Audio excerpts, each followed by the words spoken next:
의원님께 먼저 질문 기회를 드리고 이따가 시간이 남으면 저희가 이제 선거 끝나고 조직 정비가 진행 중인데 그래도 이제 그 전국을 방문하면서 시도당 관계자분들 또 지지자분들 만나는 일정을 이제 시작했습니다. 그래서 어디를 먼저 갈까 고민하다가 전주를 첫 장소로 선택을 했고 그래서 아마 보셨겠습니다만은 이 전주 오기 전에 익산을 갔습니다. 익산에 최상병의 모교인 원광대를 방문하고 참배, 추모 묘목 추모 목에 참배를 했고요. 그게 뭐 공식적으로는 저희 이 일정과도 관련이 있습니다만 그 이전에 전국적 이슈 아니겠습니까? 그래서 조국혁신당의 최상병 특검법에 대한 입장을 분명히 다시 한번 밝히기 위해서 방문을 했고 그래서 호남 일정 중에서 가장 먼저 익산을 먼저 택했습니다. 그래서 익산에 가서 참배를 했고 전주는 뭐 당연히 이제 와야 되고요. 와서 오늘 뭐 기자간담회 이후에 도지사님 만나 뵙고 또 전북 현안이 무엇인지 좀 들어야 될 것 같아서 들을 것이고 이어서 그 뒤로 이제 그 광주 전남 쪽으로 가게 되어 있습니다. 전주는 제가 사실은 뭐 잘 여기 지역 기자분들 잘 아시겠습니다만은 뭐 제가 그 창당하기 이전에도 워낙 많이 여러 가지 이유로 많이 와서 아주 저 개인적으로는 제 친구들도 동지들도 많은 곳이고 또 편안한 그런 느낌을 받습니다. 오늘 뭐 그 얘기할 건 아닙니다만은 저희가 총선 이후에 왔기 때문에 오늘 총선 관련 질문이든 또 편하게 질문해 주시면 저희가 오늘 뭐 좀 저는 이제 비공식적 자리라고 생각을 했는데 이렇게 너무 아주 거창하게 마련해 주신 것 같아서 감사하고 편하게 문답하도록 하겠습니다. 뉴시스 김민수 기자인데요. 네. 이번 총선 관련해서 전라북도 총평 한번 해주시죠. 네. 뭐 아시겠습니다만 전라북도에서 조국혁신당에서 아주 강한 지지를 보내주셨습니다. 놀라울 정도의 강한 지지를 보내주셨고 조국혁신당에 대해서 단기간에 사실 만들어지고 활동을 한 정당인데 전북도민들께서 이렇게 왜 그렇게 짧은 시간에 강한 지지를 보내주시는지에 저희가 분석 중이고 어떤 모든 걸 떠나서 너무 감사하고 그 뜻을 저희가 이제 새겨보고 있습니다. 앞으로 저희 활동에 있어서도 그 마음을 받아서 활동하도록 할 것입니다. SK의 박원기 기자인데요. 윤석열 정권 퇴진 검찰 독주 막는다는 것은 이제 정치적 명분으로 나타났는데 국민들이 체감할 수 있는 어떤 민생 정치 현안에 대해서도 국민들이 할 것 같거든요. 어떤 고민들을 하고 있습니다. 첫째, 윤석열 정권 조기 종식 문제가 정치적 명분만 아닙니다. 저희가 선거 기간 동안 얘기했던 얘기가 그냥 선거 시기에 한마디 해보고 마는 이런 얘기는 아닙니다. 그래서 기자님께서 질문하신 첫 번째 전제가 전 동의할 수 없고요. 명분이라고 안 했고요. 예. 그거를 이제 내걸었는데 그거 말고도 네네. 민생 현안 그런 표현을 쓰셨길래. 제가 그랬나요? 예. 잘못했습니다. 제가 그런 표현을 썼길래 저희 그냥 선거 시기에 한번 표 얻어보려고 한마디 한 거 아니다. 그런 의도 예, 뭐 분명히 하려고 저 기자님 탓하신 게 아니고 저 조국신당이 조기종식 문제를 얘기한 것이 표 얻어보려고 한마디 한 건 아니다라는 점을 다시 한번 강조를 하고요. 그에 대해서는 어떠한 방식으로 어떤 절차에 따라 조기종식 문제를 얘기할 것인가는 계속해야 될 과제라고 생각합니다. 이건 심각한 거고 그냥 괜히 정치적으로 한마디 해서 뭐 표 얻어보려고 한 것이 아니라는 얘기를 일부러 말씀드리는 것이고요. 지금 앞으로 3년은 너무 길다라는 표현도 그 구호도 마찬가지입니다. 3년 너무 길다란 말을 해서 표 얻어보려고 한 것만은 아니다. 3년은 여전히 너무 깁니다. 지금도. 지금 이 시점도 3년은 너무 길고 현재 오늘 확인됐던 어제 같은데요. 날짜가 좀 약간 헷갈립니다. 통계를 보시게 되면 환율이 과거 금융위기 IMF 위기 때보다 더 높습니다. 더 올라갔어요. 이 수출 문제 심각해지고 바로 그 문제는 민생 문제로 직결되는 상황인데 그에 대해서 이 문제를 관리할 능력이 있는지 저는 극히 의심스럽습니다. 그 문제는 나중에 하고요. 기자님께서 말씀하신 관련해서 민생 문제가 매우 중요하다는 점에 전적으로 동의를 하고요. 그러면 민생 문제를 어떻게 풀 것인가의 문제가 있다. 조국혁신당에서 이제 개원이 돼야 되니까요. 개원이 되게 되면 민생 관련 법안들 준비를 하고 있고 그걸 차례차례 좀 선보이도록 하겠습니다. 지금 미리 말씀드리는 것은 조금 곤란하지 않을까 생각하고 물론 그 조국혁신당만의 민생 법안도 있을 것이고 그리고 민주당 또 뭐 기본소득당, 사회민주당, 진보당 등 범야권 정당과의 공통으로 그 추진해야 될 민생 정책도 있을 것 같습니다. 그런 문제가 다 포함해서 민생 정책을 준비를 하고 있다는 건 말씀드리고 지금 시점에 어떤 것이다라고 말하기는 조금 곤란하다. 뉴스원의 김동기 예, 기자입니다. 예, 오랜만입니다. 예. 대통령께서 정진석 의원을 비서실장으로 내정했는데요. 저는 그 점은 오늘 저희가 그 익산 도착하기 전이었던 것 같은데 급하게 우리 김보엽 대변인 이름으로 성명서를 냈죠. 예. 이미 냈던 것 같은. 하고 강미정 대표. 예, 두 개가 나왔군요. 나갔습니다. 두 개의 공식적 입장문이 나갔습니다. 한번 보시면 될 것 같고, 그걸 다시 제가 반복할 필요는 없을 것 같습니다만은 정진석 의원은 지금까지 그분이 일본 관련 문제라거나 노무현 대통령 관련해서 했던 말이라거나 또 이재명 대표에 대해서 했던 말들이 있습니다. 하나하나는 부연하진 않겠습니다. 그리고 그분은 친윤 중에 친윤인 분으로 알고 있는데 그걸 다 종합해 보았을 때 총선 민심을 반영하는 비서실장 인선인가에 대해서는 저희는 매우 비판적으로 보고 있습니다. 예, 전북일보의 이강무 기자입니다. 이제 당선인님은 그 줄곧차게 그 1호 법안이자 공약으로 뭐 윤석열, 한동훈, 김건희 특검을 주장하셨는데 그래도 전라북도에서 강한 지지를 보내주셨고 지역에 오셨으니까 우리 전라북도 현안 내지 공약 뭐 생각하신 게 있다면 한 말씀 해주시죠. 우리 기자님하고 저하고 그 어디서더라 그때 우리 인터뷰 했지 않습니까? 그때도 제가 답변을 드린 것 같은데 또 그때 간담회 때도 제가 말씀드린 것 같습니다만은 전북 자체만으로 보게 되면 지금 자치도법 통과되었는데 그 법안 자체의 통과는 매우 좋은 일이다.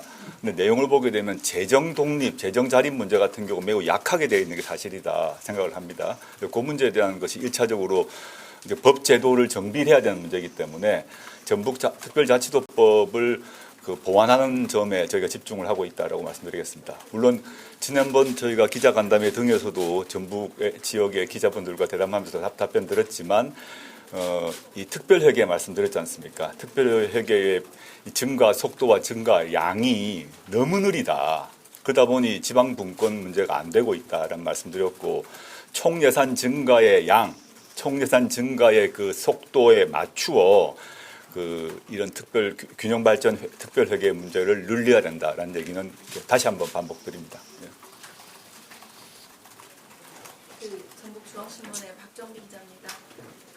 1호 법안으로 한동훈 특별법 얘기하셨는데요. 그거 지금 어떻게 진행해 나가실 예정입니까? 개원하면 제출해야죠.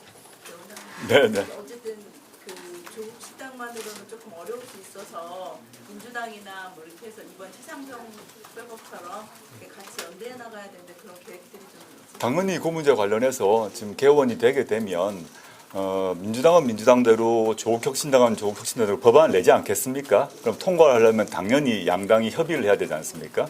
그 속에서 어느 법안을 먼저 상임위 이어서 본회의에 올릴 것인가는 당연히 민주당과 협의를 해야죠. 근데 저희가 약속했던 것은 저희 차원에서 조국혁신당 차원에서 1호 법안은 한동훈 특검법을 내겠다는 점 변함이 없다. 근데 실제 상임위와 본회의 통과 문제는 저희가 마음대로 할 수는 없죠. 그래서 이번 최상병 특별법처럼 같이 연대할 수 있는 방안들이 있나요? 당연히 그래야죠. 예. 아까부터 계속 3년은 길다고 얘기하셨는데요. 혹시 그동안의 정권들의 이렇게 역사를 쭉 보셨을 때 이번 정권이 얼마나 갈 걸로 보고 글쎄요. 저는 뭐 이렇게만 간접적으로 말씀드리겠습니다. 지금 여권 이제 국민의힘 당선자 중에서도 한 분이 임기 단축하는 개헌을 얘기를 했고요. 국민의힘에서 나와서 보수 정당을 자임하는 개혁신당 당선자들이 임기 단축을 얘기를 하고 언제 그 단축했을 때 언제 대선하자는 말까지 하고 있습니다. 저희는 공식적으로 그런 얘기를 한 적이 없습니다. 그런 것들이 미루어 짐작할 수 있지 않을까. 이건 진보보 윤석열 정권의 무능함, 무책임함에 대한 문제는 진보 보수의 문제가 아님이 좀 확인된 사건이라고 봅니다. 조국 혁신당이 3년 너무 길다라고 총선 기간에 외쳐왔는데 총선 끝나고 난 뒤에 국민의힘 당선자와 개혁신당의 당선자들이 물론 이 조국 3년 너무 길다라는 그 표현 쓰지 않았지만 다른 방식으로 그 말을 하고 있는 것이 현재 실상이다라고만 답드리겠습니다. 새만금의 이대기 기자인데요. 네네. 이번 총선전에서 우리가 일명 조국 신강, 조국 현상이라는 것도 나타났지만 반면 조국 사법 리스크도 같이 있거든요. 거기에 대한 생각은 어떠세요? 제가 창당 이후 선거 과정에서 수많은 같은 질문을 받았고 수많은 답변을 똑같이 한 것 같습니다. 저는 대한민국 국법 질서를 지키고 또 당연히 사법의 판결을 존중하죠. 그 외에 어떤 말이 필요하겠습니까? 같은 분이 여러 번 질문하는 것보다는 이제 마지막으로 저쪽 기자님 질문하시고 중앙 기자들한테도 좀 질문 기회를 드리겠습니다. 한 가지만 더 질문을 드릴게요. 저렇게 하라고 하시는데 하늘색 지금 지목을 하셨기 때문에 전기협의식 강동혁 기자. 예, 안녕하십니까. 지금 전라북도는 뭐 아시겠지만 우분이 절실한 상황이거든요. 새만금 예산 삭감이라든지 여러 가지 논란 속에서 외풍이 심했는데 그런 이후에 이루어진 총선에서 일단은 도민들께서 많은 성원을 보내주셨단 말이죠. 그래서 22대 국회에서 우리 조국 혁신당이 전북 현안에서 어떤 포지션을 가질 건지 한 말씀 해주시죠. 아까 새만금을 예로 들시면서 질문을 하셨던 것 같은데 새만금만의 문제겠습니까? 아까 제가 드렸던 특별자치도법도 마찬가지입니다만은 일단 저희 도당이 있지 않습니까? 여기 우리 어디 계신지 앞에 계시네. 도당에서도 당연히 이 문제를 논의할 것이고 제 오른편에 계시는 강경숙 당선자님 이 남원 출신의 또 원광대 교수 출신이고 전주에서 생활하셨고 다 아실 것 같고요. 그리고 오늘 간담회에 이어서 우리 도지사님 만나 뵐 건데 저희 도당, 그다음에 중앙당, 그다음에 김 지사님 포함해서 얘기를 같이 항상 협의를 해서 어떻게 할 것인지 논의할 것입니다. 저는 그 협의에 특별한 이상은 없을 것 같습니다. 중앙지 기자님들이 이쪽에 계신가요? 네. SBS 정만석입니다. 커피 한 잔 마셔도 되겠습니까? 뽑아왔는데 예. 식사 어디서 했어요? 앞에서 했습니다. 이 앞에서. 소고기 국밥 먹었습니다. 예, 말씀하십시오. 예. 오늘 대통령께서 소통을 늘리겠다면서 민생 문제를 거론을 하고 또 이재명 대표 이야기를 많이 듣겠다라고 언급을 했는데요. 국민의힘에서는 민생회복지원금이라든가 이런 추경이라든가 부정적이거나 반발하는 목소리가 많습니다. 그런 점에서 이런 영수회담에서 좀 어떤 의제들 좀 다뤄지고 좀 받아들여야 한다 생각하시는 분입니다. 영수회담에 두 분이 만나는데 제가 사실은 이래저래 할 사안은 아닙니다만은 두 분이 이제 현재 여야를 대표하는 분이니만큼 일단 시급한 것은 현재 민생 상황이 코로나19 때보다 안 좋다는 얘기는 누구나 통계적으로 확인되는 것 같습니다. 그러면 이 민생 위기를 극복하기 위해서 어떻게 할 것인가 문제가 있습니다. 그래서 저는 추경이 필요하다고 생각하고 물론 추경 문제에서 액수 문제나 대상 같은 경우는 국회에서 논의를 해야 되지 않겠습니까? 추경이 빨리 필요하고 그 다음에 제가 오늘 사실 아침에 페이스북에 글도 올렸습니다만은 이 추경과 관련해서 다른 여러 분야에도 문제가 있지만 과학기술 분야를 빨리 추경으로 복구시켜야 된다고 생각하고 있습니다. 우리 이혜민 당선자 여기 계십니다만은 과학기술 문제를 이 정부가 정말 뭉터기로 잘라냈지 않습니까? 엉망이 된다 그러니까 갑자기 또 대통령이 와서 또 늘리겠다 말겠다 사후적으로 얘기를 하고 있어요. 근데 실제 사후적으로 말만 했지 실제 그 과정이 늘어난 적이 없어요. R&D 예산을 정말 폭력적으로 삭감을 했지 않습니까? 과학기술계 전체가 난리가 났고 우리나라에서 R&D 예산이 그렇게 대한민국 역사상 처음 있는 일이 발생했고 이것은 앞으로 50년, 100년의 악영향을 줄 것이라고 모두 얘기를 하고 있지 않습니까? 그래서 저는 민생 문제는 우리가 다 아는 얘기일 것 같고 과학기술 예산도 원위치시키는 추경이 필요하다. 두 가지 민생 문제하고 과학기술 예산 원위치를 위한 추경이 필요하다라는 점에서 두 분이 만나서 합의를 했으면 좋을 것 같다. 이건 상대적으로 쉬울 것 같고 두 번째 좀 상대적으로 어려울 것 같이 보이는 것은 윤석열 대통령 및 그 가족 관련 범죄 비리 혐의에 대해서 윤석열 대통령이 일체 관여를 하지 않아야 된다고 생각합니다. 그 역대 어느 대통령도 자신의 가족 관련해서 수사를 막거나 방해한 적이 없습니다. 김영삼, 김대중, 노무현, 이명박 모두 그랬습니다. 근데 윤석열 대통령은 자신의 부인을 방어하기 위해서 거부권을 행사했어요. 이건 진보보수의 문제가 아닌데 만약에 그걸 또 그렇게 한다는 것은 이건 전 대통령 거부권의 오남용의 대표적 사례가 될 것이라고 보고 대통령께서는 오히려 스스로 특검법이 지금 거부권 행사돼 가지고 발동이 안 되고 있지 않습니까? 22대 국회가 되게 되면 조국혁신당은 당연히 김건희 특검법을 재발의할 것입니다. 보충해서. 그 전이라도 대통령이 수사는 지휘할 수 없지만 담화를 통해서 저와 저의 부인은 모든 검찰 수사에 다 응할 것입니다라고 말을 하셔야 돼요. 공개적으로. 떳떳하시면 왜 그 말을 못합니까? 지금 현재는 검찰에서 몇 년째 쥐고 있지 않습니까? 서울중앙지검에서. 소환을 하시면 소환을 받게 하겠습니다. 수사 당당히 받겠습니다. 그 간단한 한 말 전 해야 된다고 생각합니다. 예, 이제 다음 일정이 좋습니다. 마지막 질문. 예. 그 교섭단체 진행 상황이 궁금한데요. 어쨌든 기준 줄이는 거에 대해서는 민주당에서도 지금 좀 멈춰 있는 것 같고, 그리고 시민사회 측 인사나 아니면 그 진보당이나 이런 데서 더불어민주연합 들어간 분들도 복당 이야기가 나오고 있는데, 요거는 진행 상황이 지금 어떻게 되는지, 만약에 그쪽 인사들과 함께하지 못하면 다른 계획이나 기준 낮추는 거에 있어서는 또 어떻게 풀어나갈지. 두 가지 측면이 있는 것 같네요. 말씀하신 거 보면. 제도 개선 문제가 있지 않습니까? 그 원내교섭단체 의석수를 낮추는 문제는 선거 기간에 김민석 의원이 그 당시 직함을 제가 잊어먹었는데 상황실장께서 공개적으로 교섭단체 수를 낮추겠다. 그게 정치개혁의 일환이라고 말씀하신 바 있습니다. 근데 지금 선거 끝나고 난 뒤에 민주당에서 그 문제에 대해서 약간 난색을 표하시는 것 같긴 합니다. 단 오늘 아침에 홍익표 현 원내대표께서는 원내교섭단체 의석수를 낮추는 게 맞다라고 얘기를 하셨어요. 근데 전체적인 흐름으로는 원래 김민석 상황실장이 얘기했던 것을 되돌리는 듯한 느낌은 있습니다. 물론 그건 제가 최종적 얘기는 확인 못하고 있습니다. 언론 보도상 그렇다는 얘기입니다. 그래서 그거는